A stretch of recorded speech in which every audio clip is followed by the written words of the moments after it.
Letter 5. The Criterion of Truth. Mr. Mansell's second letter. Religious Philosophy, Mysticism, the Criterion of Truth. My dear sir, I did not enter upon the theological topics which were considered in my last letter, because I was in a hurry to introduce them before we had settled whether the maxim of Sir William Hamilton did or did not prove that a knowledge of the infinite or eternal or absolute is impossible for human beings. It was Mr. Mansell who forced me into them. He could not, apparently, lay the ground of his religious philosophy without referring to them. He could not begin to build himself till he had swept away certain thoughts about the atonement and incarnation which had been put forth by divines or philosophers. Being driven to this necessity, I have inquired what those doctrines are which the Bampton lecturer complains of other men for not believing or for not fully believing. I have asked what is implied in the most full belief of them, in the reception of them as an actual gospel to be delivered to mankind. Clearly this was implied, that they were not mere doctrines or opinions contained in a book, or generalized by us from a book. If the doctrine of the atonement was not false as a doctrine, as an opinion, there must have been an actual reconciliation between God and his creatures in the person of his Son. If the doctrine of the incarnation was not false as a doctrine, the eternal Son must have actually come forth from the eternal Father and have taken human flesh and have dwelt among men. The nature and glory of the eternal God must have come forth in the man, so that he could say, "He that hath seen me hath seen the Father."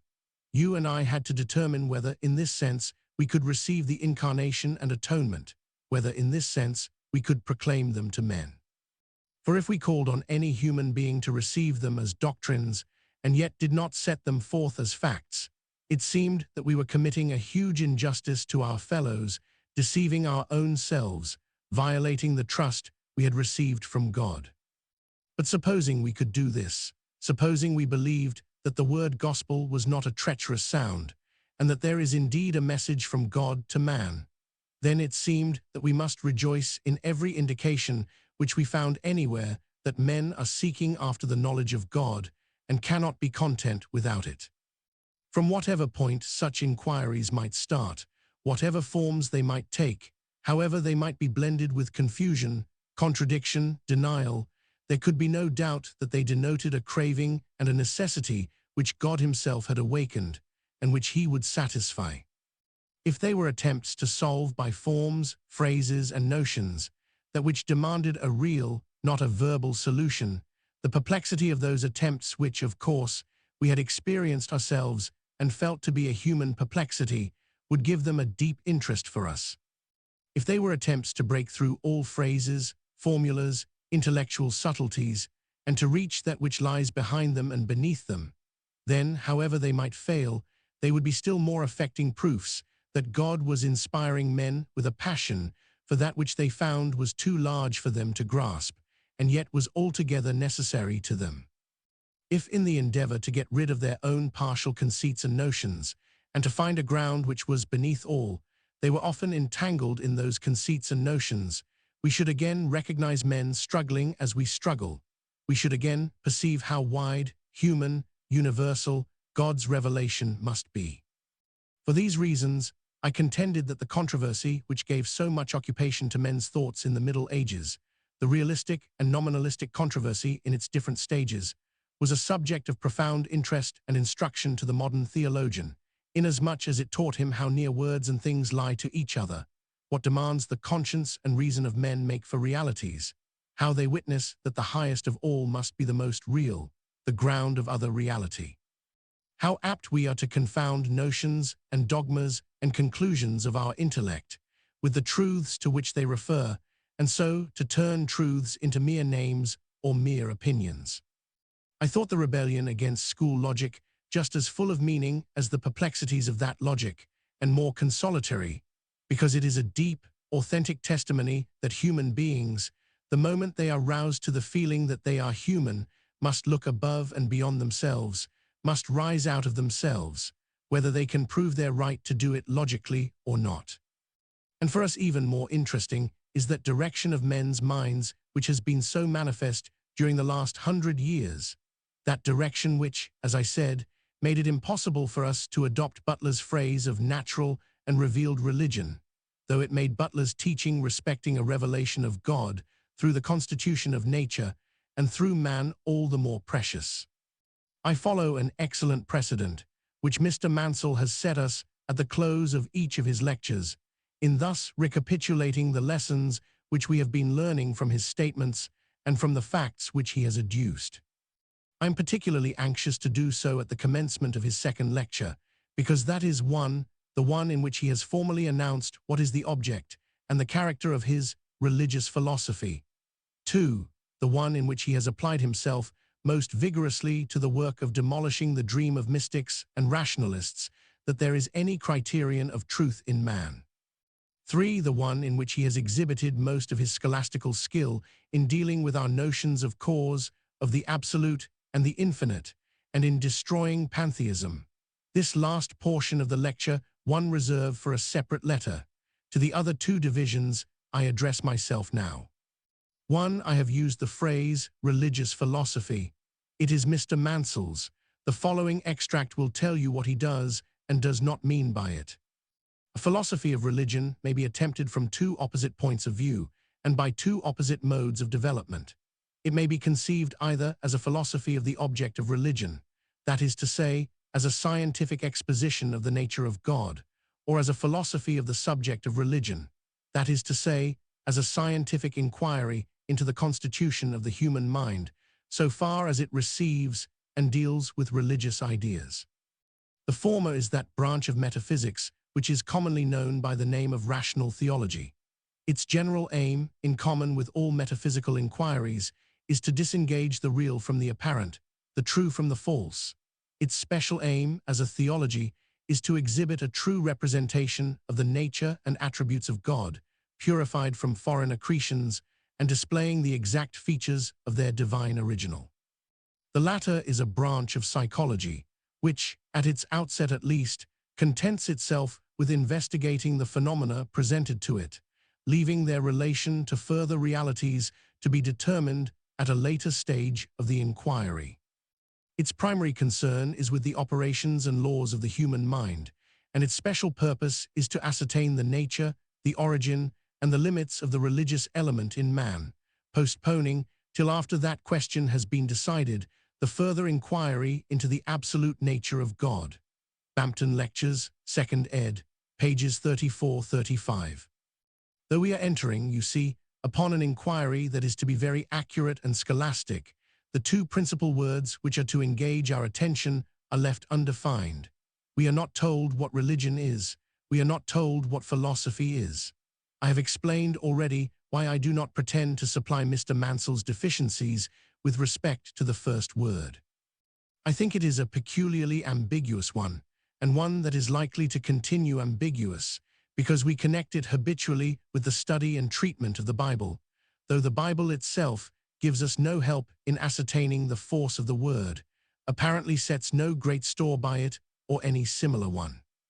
So as far as I am able to make out, it is best used to denote certain processes or habits or conditions of our own minds, so that the subject of religion, as opposed to the object of it, will be the subject of a subject, our thoughts about our thoughts, about what? Philosophy is a word which is much more easy to define. Sir William Hamilton has given it its natural, legitimate force when he has called it a search after wisdom. He has shown what is its relation to man when he has adopted Plato's phrase and described man as a hunter after truth. Supposing, as I have said already, there was a truth to meet this search, a living object to present itself to a creature who was made to pursue that object, we might have something to speak of which is not philosophy, whatever other name you give it. But with such an object, Mr. Mansell will have nothing to do. To begin from that is to involve yourself in mystical theology. To suppose we have any faculties for seeking that or testing it when it is presented to us is to involve yourself in rational theology. The only escape from both is a philosophy of religion, i.e., if we add the definition we have now got to the previous one, a search after the way in which we should think about our thoughts. About what? See whether the following passages do not bear out my statement. On the other hand, the second method of philosophical inquiry does not profess to furnish a direct criticism of revelation, but only of the instruments by which revelation is to be criticized. It looks to the human, not to the divine, and aspires to teach us no more than the limits of our own powers of thought, and the consequent distinction between what we may and what we may not seek to comprehend. Religious criticism is itself an act of thought, and its immediate instruments must, under any circumstances, be thoughts also. We are thus compelled in the first instance to inquire into the origin and value of those thoughts themselves. Bampton Lectures, 2nd ed., pages 36-38. I wish to make one remark before I proceed. Mr. Mansell has been celebrated by one of his reviewers as a writer who appeals to the common sense of Englishmen against the wild and fantastic notions of the medieval period, or of modern Germany and France. Here, if anywhere, we are to look for the justification of that claim. The religious philosophy which is announced in this program is expressly designed to deliver us from the absurdities and ravings of mystics and rationalists. This is the sword which is to lay low the Eckharts and Tollers of the 14th century, the Hegels and Schellings of the 19th. Now I ask you to make this experiment with any English gentleman you know. Set before him Mr. Mansell's statement of his purpose, not in my words but in his. You and I ought to make our message intelligible to the uneducated as well as the educated. It is meant for both. But you would not be dealing fairly with Mr. Mansell if you made that demand upon him. He is a learned man, addressing a university audience. Choose then the most educated man you can find, in the English sense of the word educated. I mean, let him have had the full advantage of our public school and university training and have profited by it. Let him then have had the discipline of public life, all that discipline which goes to cultivate what we call our practical faculty, our common sense. Let him be a man who has sounded the meaning of words, but who loves things better than words, and tests words by their relation to things. Let him have, if you please, I should like that additional qualification, an excessive prejudice against German philosophy. Try him with Mr. Mansell's account of his religious philosophy, and tell me if he does not make some such observations as these upon it. Why, my good sir, you know that this is just what I abominate in those Teutonic doctors and divines. They seem to me to be always thinking about their own thoughts. I cannot open one of their books without finding something about the begriff of this or the begriff of that. Most of all, they torment me with their begriff of religion. What do we want of any begriff? We who are tossed about in the world want a God. Tell us of him if you can. If you cannot, hold your peace. The other thing or nothing we do not need at all. 2. Mr. Mansell's purpose in submitting our thoughts about religion to a searching criticism is that he may save revelation from it. That is a delicate plant which the winds of heaven must not be permitted to visit too roughly. But the word revelation surely is not exempted from criticism. We are not obliged to leave it in the vagueness which enwraps the word religion. It must be the revelation of something to something. Is it the revelation of a religion? If it were, we should be able to know something of what that is. It would not be covered with the thick veil which Mr. Mansell allows to rest over it.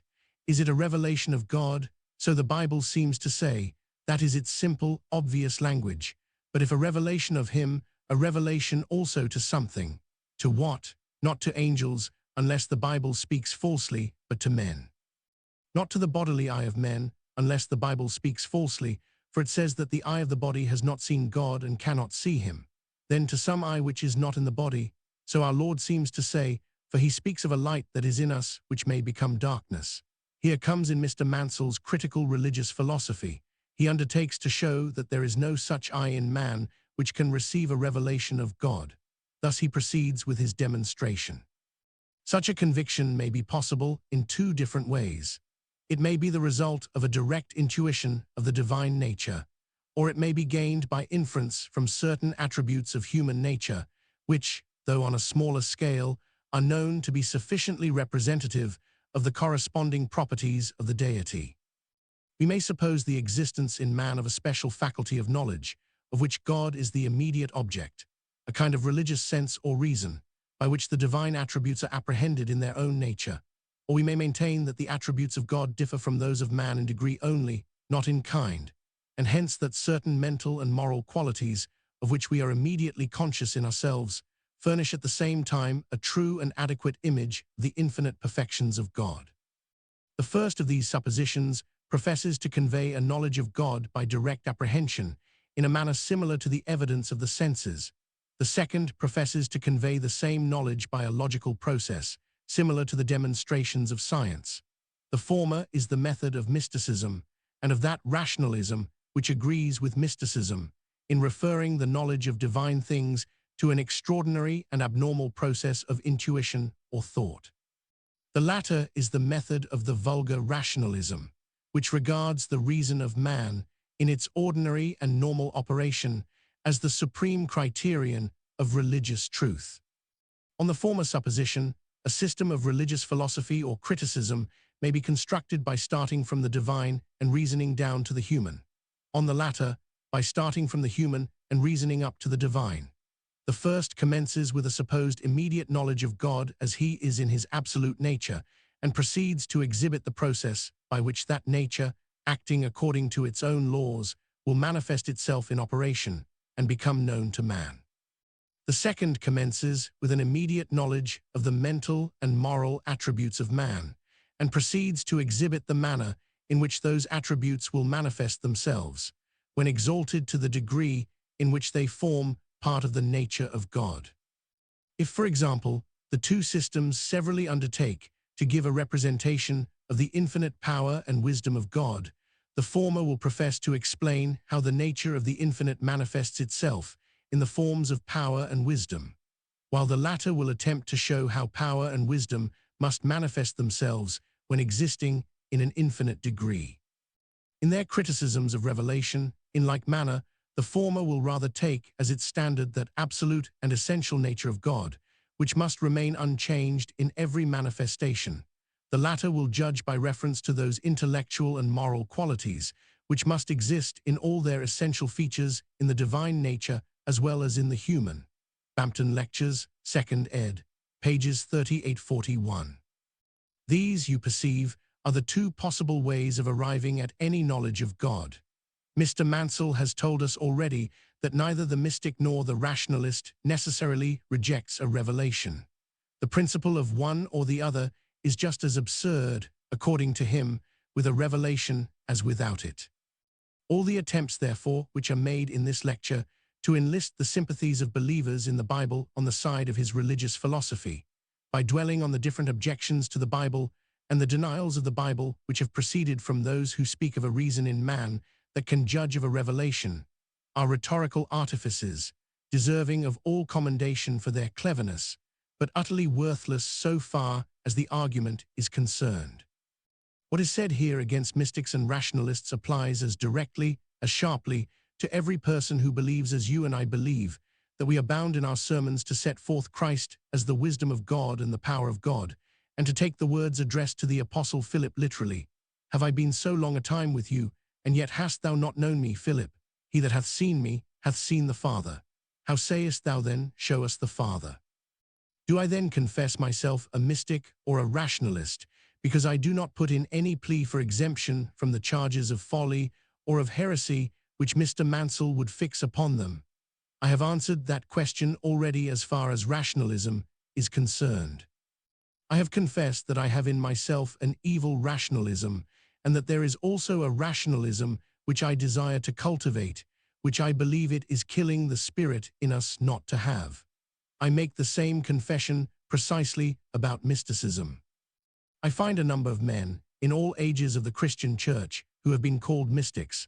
I find them amongst Germans, Frenchmen, Englishmen, Italians, amongst princes, priests, scholars, shoemakers, women, amongst Franciscans, Dominicans, Jansenists, Lutherans, Calvinists, English high churchmen, Quakers. I find among them those who have led the life of recluses, those who have stood by dying beds in hospitals, those who have preached to crowds and drawn crowds after them, those who have produced a moral reformation in the most hardened and ignorant. I find among them those who have been charged, perhaps rightly charged, with affecting obscurity, and those who have written the broadest, homeliest, most thoroughly idiomatic German or English. These men have differed in all their opinions, feelings, habits of mind. Even those who have stood to one another in the relation of pupil and teacher, like Eckhart and Tauler, have been markedly unlike each other. Under the same name stands Sterry the chaplain of Cromwell and Law the non-juror. There must be something which associates men so dissimilar together. In Mr. Mansell's eyes it is something altogether evil, something worthy of his profoundest contempt? I cannot say so, seeing that I find every one of them to be an immeasurably better and wiser man than I am, seeing there is not one of them, whose writings I have read or into whose life I have had any glimpse, that has not instructed me and done me good. Scarcely one from whom I have not learnt increased reverence for the Scriptures and more distrust of my own judgment. Nevertheless, I do think I have seen a tendency in them which offers an excuse for the bad name they have earned. I should not have understood it if I had not discovered it in myself.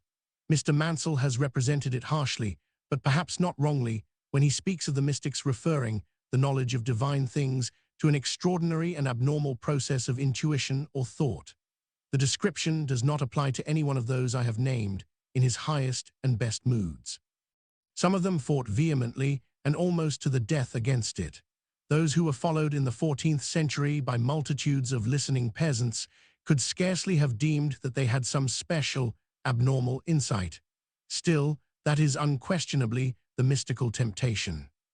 Out of it have come a multitude of conceits respecting the meaning of Scripture, a number of fantastical speculations respecting nature, a number of harsh judgments respecting men of a different character from their own, a number of sensual apparitions which often contradict the principles they are most eager to assert. There is that in this habit which may ripen into a settled spiritual pride. Of that pride these men, so far as I can make out, gave few indications, but whence could the motive to it have arisen in minds like theirs? They had been dwelling, most of them, in a scholastical atmosphere, talking and thinking much about religion and religious motives, contemplating the world around them with some pity, speculating much on opinions right and wrong. At one crisis of their lives, they were aroused to feel that they wanted something else than a religion or a philosophy of religion. One whom they could not see, or who they thought was afar off, seemed to come very nigh to them, to question them about themselves, to bring not their acts and words merely, but them, the doers of the acts, the speakers of the words, into his clear and piercing light. The process was terrible. Out of it they emerged different men. The visible things with which they had conversed looked shadowy and indistinct. That which was unseen had a fixedness, a certainty, which they could not express in words, which none who were about them appeared to recognize. We are out of the region of notions and appearances. We are in contact with him who is. For a time they were sure this was the sane, healthful condition of a man. In himself nothing, living by trust on one always near him, growing more and more into acquaintance with him. Is not this what every one of us is meant to be? Is not being out of this condition the anomaly? So they felt, so in their practical discourses they spoke. But yet, when they looked round upon the people with whom they associated, the religious, the respectable, was not there an excuse for saying, "These convictions of ours are special, abnormal. They do not belong to our race. They belong to us, a certain favored and select portion of the race. Are we not new men, spiritual men, who can judge of all things, but can ourselves be judged of no man? Does not that text of St. Paul warrant us in vindicating to ourselves an intuition altogether unlike that which belongs to the herd of mere natural or soulish creatures? Excuses for self-exaltation surely. I have mentioned some of the antidotes to it. The sympathy of crowds, tendance on the sick. Insufficient, I should think, without actual bodily sufferings and the discovery of internal evils, which all the knowledge of good had not destroyed, perhaps had only brought into stronger illumination. But in the course of history, has there not also been a counteraction to these dangers? Mr. Mansell has pointed out one, which in our day, I suspect, is working more effectually than we know, and which those who trace God's hand in his church and universe will not fancy has existed without his providence and appointment. There are those vulgar rationalists, so Mr. Mansell calls them, who regard the reason of man in its ordinary and normal operation as the criterion of religious truth. It is not necessary that I should go over again the ground I traveled in my last letter. I tried then to show you that there is a disorderly operation of the reason in us to which we are all prone, that which is busy in creating the object which it beholds, or else argues about it instead of contemplating it. That there is a true and normal operation of the reason, which we all recognize in reference to common things, an operation by means of which we discern that which is from that which merely seems or appears. Not to use this reason in the daily pursuits of life is to sink into the condition of an animal. One sees it in the liveliest exercise among those who are utterly incapable of drawing conclusions, who are not logicians, who can neither form dogmas nor understand them when they are formed. Among pure, true-hearted women, among honest mechanics, among those upon whose powers of sense and even of reflection death has laid his hand, this power of discerning the truth from the lie, the thing that is from that that is not, dwells often with enviable clearness. We turn to them as to oracles. Does not the statesman, with his hard experience, the divine, with his well-learnt maxims and systems, find that they are seers while he is well-nigh blind? Is this reason critical only of low things? May it not also exercise a discernment in the highest? That is the question which has been especially raised in our time. That is the one to which Mr. Mansell gives his emphatic no. To me it seems that in making that denial, he is either forgetting what is the normal use of the reason in lower things and speaking merely of its irregular use, or that if he is saying there is nothing in man which can distinguish between the thief who cometh to steal and destroy and the shepherd who cometh that we might have life, and have it more abundantly, he is simply setting at naught the words of Christ and overthrowing the whole Bible. But I wish to show you how the assertion of this power by the rationalist, whether he exercises it legitimately or illegitimately, affects the mystic who is not only under Mr. Mansell's ban for his abnormal intuitions, but is humbled in himself by the recollection of having claimed them. Now he begins to perceive that what he has to thank God for with his whole heart was not for giving him something which he has refused to the race generally, but for opening in him that eye which belongs to us as men, and which, through our desire to magnify our own individual souls and to separate them from other men's, we put out. So the words of St. Paul, on which he had been used to rest his case, assume an entirely different aspect and come forth to chastise his vanity as well as to nourish his hope.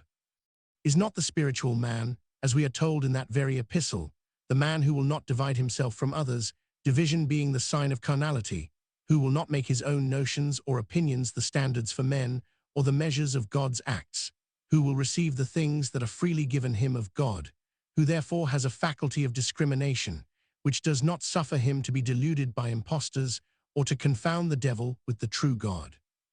In what I have said about the faculty of reason, which one finds most alive in the simplest, truest, humblest people, often most dead in the clever and the learned, in the writers of leading articles and in doctors of divinity, I may have seemed to take for granted a distinction of which Mr. Mansell has spoken in one of his notes thus: if there is but one faculty of thought, that which Kant calls the understanding, occupied with the finite only, there is an obvious end to be answered in making us aware of its limits, and warning us that the boundaries of thought are not those of existence.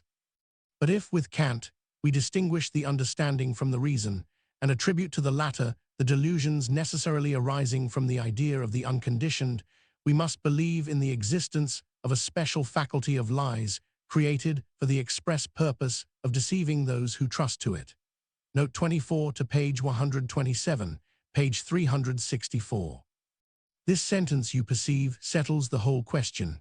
That happy, courteous phrase, a faculty of lies, proceeding from an eminent philosopher, a great enemy of dogmatism, one who sets out from the maxim, know thyself, ought to silence every objection and every argument. You will appreciate the full force of it, even though you may not be a reader of Kant, if you will turn back to that account of him and his special objects, which I have extracted from Sir William Hamilton's discussion on the unconditioned. You will see there that the tendency of Kant's mind was destructive, that he applied the severest logic to the overthrow of the metaphysical or ontological notions of his predecessors, that he did effectually sweep away, so Sir W. Hamilton thinks, all mere notions and conceptions about the infinite. It was this man who, because he was a logician, could not bring himself to deny that there is something in us which takes hold of fact, something which will not be circumscribed by notions and conceptions, which confesses that which is. He felt that if there is no such faculty in man as this, there is not and cannot be any morality for man, there is not and cannot be any truth for man.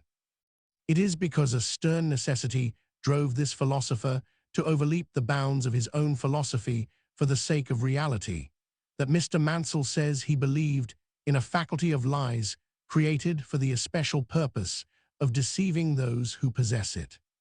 It is because he affirmed a principle so very like the principle of a conscience, for which Butler contends that every blow to the one is practically and effectually a blow to the other, that a disciple of Butler, one who desires to cultivate the study and spirit of Butler in Oxford, uses language respecting Kant, which is scarcely paralleled in philosophical, even in theological controversy. You and I, however, are not concerned with the vindication of Kant. We are concerned in claiming that great concession which Kant made to common human beings, a concession of which the religious philosophy of Mr. Mansell seeks to deprive us. If there is nothing in the people to whom we deliver our message but a faculty which forms notions, judges of opinions, criticizes documents, we know that we have not a gospel to the poor.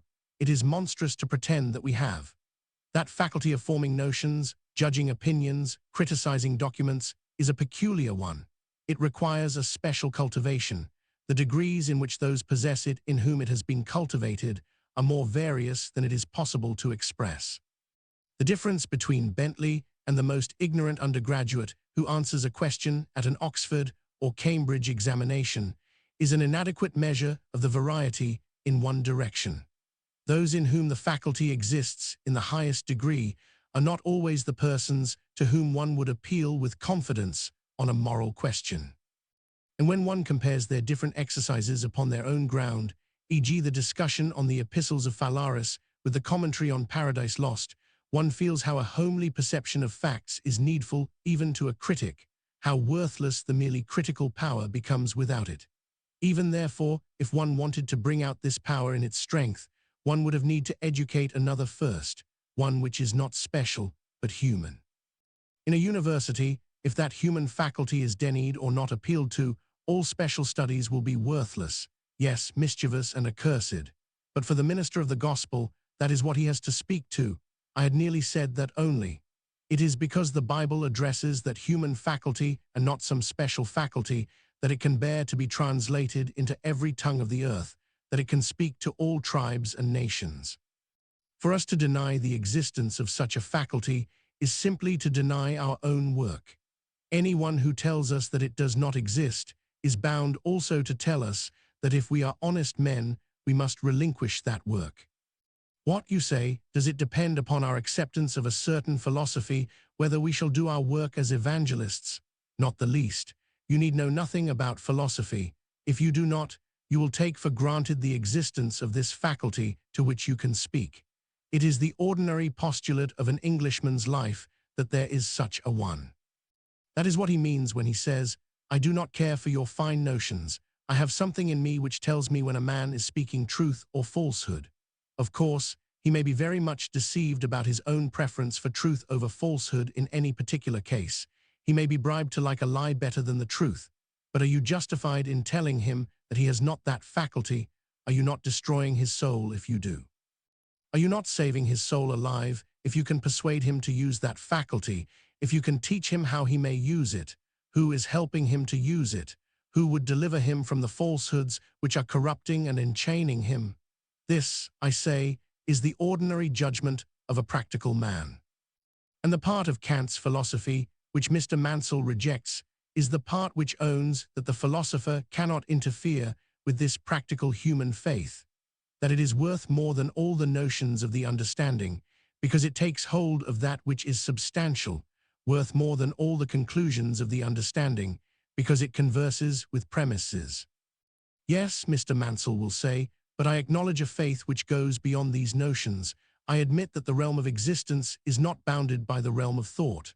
What I object to is your speaking of the reason, as if that had anything to do with this faith, as if that were distinct from the understanding. Now observe, about nomenclature I care nothing, or next to nothing.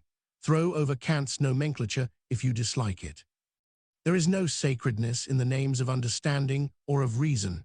One cannot be quite certain whether they are respectively the best equivalents for the words which Kant has used, supposing that were a point of any importance. But we must not be cheated by compliments to our faith, nor yet by the distinction, all important as it is when rightly apprehended, between thought and existence.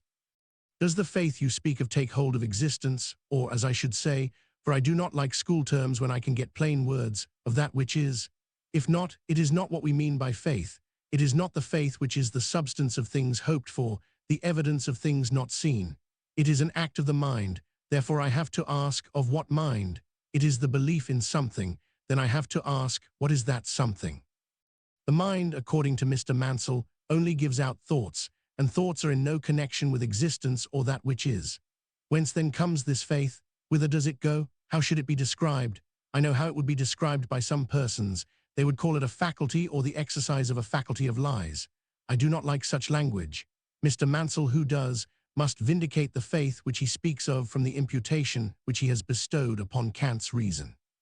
What concerns you and me is that faith should be the act of the man himself, of that which is most truly, radically human in him, call it by what name you please, and that it should be in direct contact with that which is most living and most substantial. Less than this, we will not accept from any philosopher, religious or irreligious. Anyone who tells us of another faith than this must begin with erasing the 11th chapter of the Epistle to the Hebrews out of the Bible, must go on to destroy the whole gospel which the Bible contains. Remember that that is the issue. We are not now talking about the finite or the infinite, the relative or the absolute. To those words, and to Mr. Mansell's treatment of them, I hope to come in due time. I have not the least wish to avoid the fullest examination of what he says about them. But that is not our business now. I will repeat it even to weariness. The question is concerning that which is and that which is not, whether there is any faculty in man that can be brought to perceive that which is, and to reject that which is not, in any matter whatsoever, whether that faculty is extinguished when we are called to pay the highest reverence and worship to a certain object or objects, or whether it is this to which God himself appeals. For I must again beseech you not to be deceived by Mr. Mansell's rhetoric into the supposition that what he is saying only concerns those who reject the Bible or fancy that they are wiser than the writers of it. It concerns quite as much everyone who accepts the Bible as God's speech to man. It concerns the humblest believer in every cottage, on every hospital pallet. He himself has told us that he is equally at war with those who start from the divine and reason down to the human, as with those who start from the human and reason up to the divine. He must be equally at war with both. On the other hand, those who accept a revelation of God to man, i.e. of the divine meeting the human, must be very careful indeed how they trifle with any of those efforts, even if they have been failures, of the human to meet the divine, lest haply they should be fighting not merely with the spirit of man, but with the spirit of God. Mr. Mansell has said himself, the philosophy which reasons downwards from the infinite is but an exaggeration of the true conviction that God's thoughts are not our thoughts, nor his ways our ways. The philosophy which reasons upwards from the human bears witness, even in its perversion, to the unextinguishable consciousness that man, however fallen, was created in the image of God. Page 43. Just so. It is the very point for which I am contending, and therefore it must be your business and mine to recognize the truth of both these opposing principles, quite indifferent who calls us mystics and who calls us rationalists, because it is our business to show that God's thoughts are not our thoughts, nor his ways our ways, because it is our business to tell men that they are created in the image of God, and that Christ, the express image of God, has come to raise them out of their fall, and to renew them after that image. Our preaching is continually encountered by the argument, we are fallen creatures, what can we know of God? How can we ever rise to the perception of the eternal truth and goodness? Must we not answer that argument by appealing to every witness of the heart, the conscience, the reason, if you will, to every contradiction of philosophy, that the spirit of man within us demands the knowledge of God, demands the perception of eternal truth and goodness? If we can say also, what the spirit of man seeks, the spirit of God will give, may we not feel that we have indeed preached good news to our fellows? Faithfully yours,